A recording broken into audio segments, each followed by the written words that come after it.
Ladies and gentlemen, how you doing? I'm William Carrington. I wanted to come to you and share a video with you on boating and boating safety. I live in western Kentucky, and we are known for the Kentucky Lake area and Barkley Dam, Kentucky Dam. It's all down here in this part of Kentucky, and there's just a lot of boating that goes on from just out and taking the family and going boating, from fishing. There's so many different things. Even those who work on the rivers and in the barging industry. That's huge down in my part of Kentucky. And I wanted to talk to you on this because different people have asked me if I could speak on about boating and boating safety. And there has been different reports of different accidents, and we've also heard of other places around the United States where accidents have happened in boating.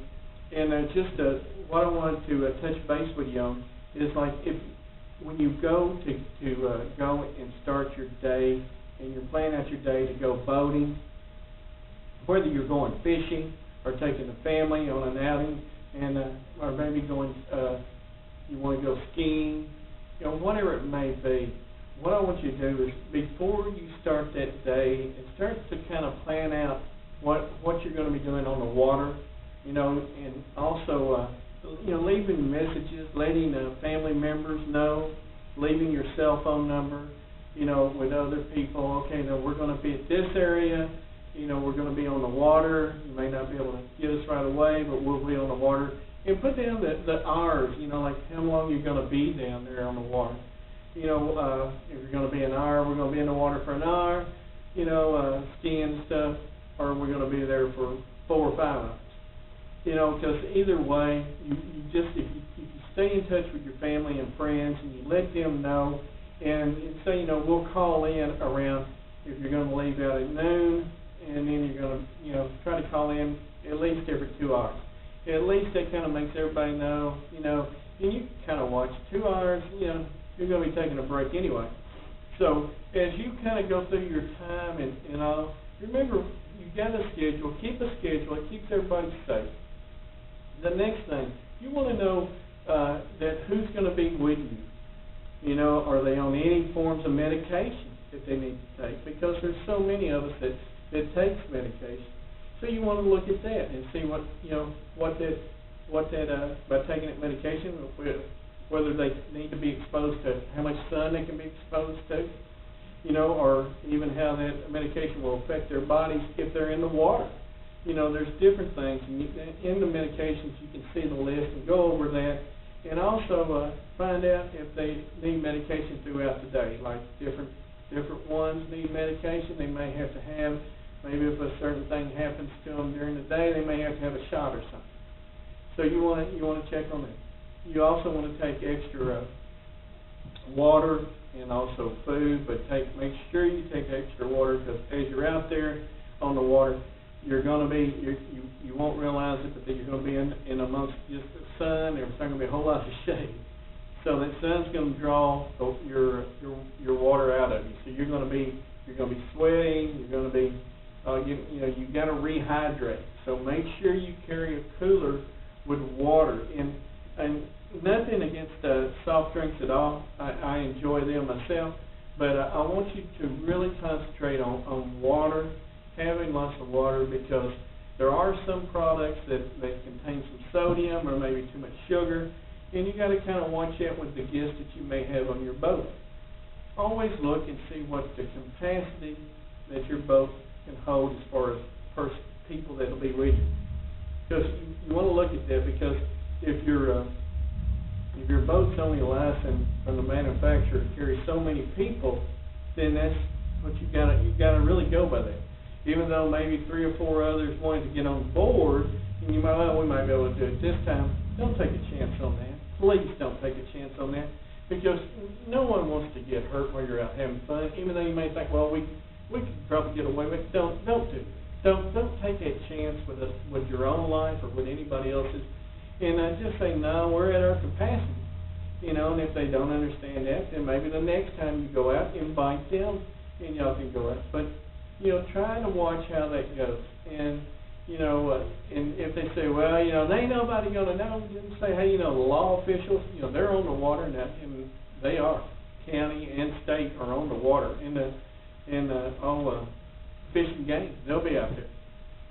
So they're out there patrolling, and they're going to do it, and even the Coast Guard's out there in our lakes. So, so you want to make sure you stress that point to whoever's trying to get on board with you. You've got a limit. It's a certain amount of weight, you know, per person. So you want to look at your weight capacity and, you know, what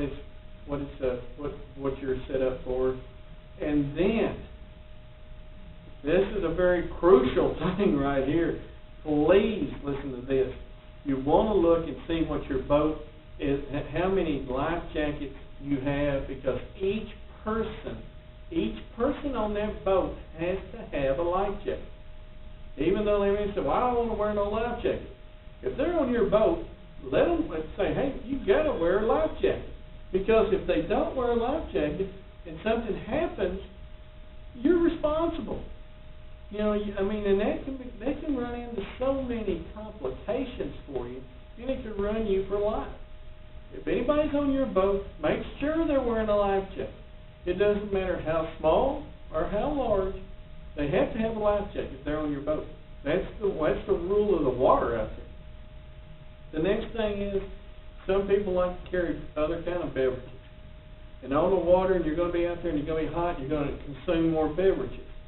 And if you're consuming beverages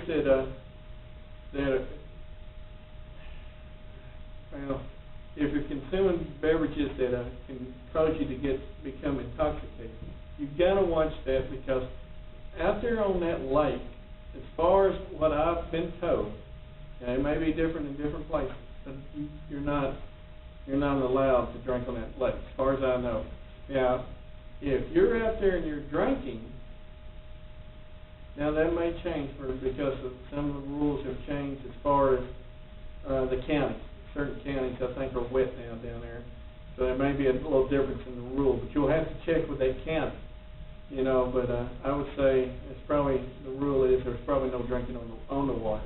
But you also want to make sure that, and watch out, because if you're driving that boat and you get pulled over and they start checking you, and they can get you for, I think, DUI, you know, under the influence, even out there on the water. And it comes with the same, as far as I know, the same penalties as it would be if you're in a car driving under the influence. So you want to be careful. Also, another thing, underage drinking. If you get caught with that, you know, that you'll have to go to court. You'll be a fine that you have to go to court for. Each person who's underage, and I think the limit in Kentucky is 21. So, you know, you have to watch that in Kentucky. Like I say, I always try to tell everybody, you know, you make sure everybody's got their life jackets.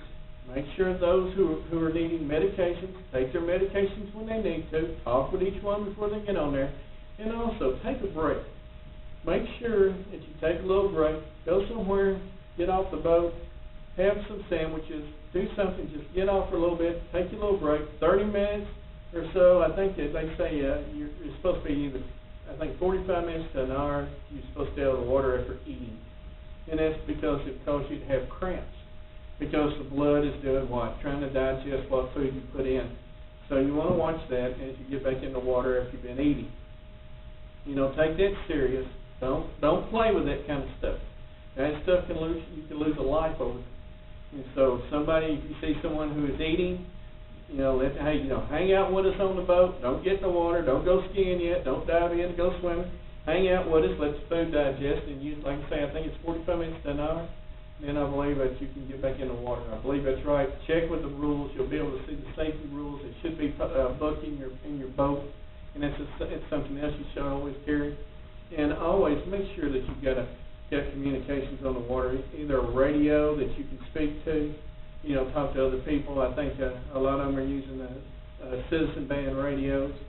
And so, you know, you can have that, and you can get that at most of your department stores. Will carry a line of citizen band radios to have that. And like I say, make sure your cell phones are charged. I don't know what kind of signal you'll have down there on the lake. I think there are some of the telephones cell phone companies, I think some of them do have signal down there, and I think some don't. So, like I say, I don't know. I can't call which name does or doesn't. But always remember, safety first on the water. And like I say, if you're with somebody and they seem to be intoxicated and they're wanting to drive and it's getting dark, and say, well, hey, look, we're just going to shoot across the bay. Make sure whoever is driving the boat that's in charge, whoever it is, make sure they know the water. And if it's someone, and say that they know the water, but they maybe had one or two too many drinks, let somebody else drive the boat. Always try to keep a designated driver in that boat, just like you would in a car. Someone has to be able to take it and also know the route that you took coming in. Because when the sun goes down and it gets dark out there, there's no lights. And you could run up you could hit a log that's floating out there, hit a buoy out there, or maybe not even know it, and come up and be too close to the bank and hit it full steam ahead. So kind of watch what you're doing. Safety's always a must. Safety first, but try your best to communicate with one another. Have fun. Take you some food and some beverages, but make sure the beverages you drink in this water or a juice product. If you carry sodas, remember to also you need to flush your system with water. Keeps you from dehydrating.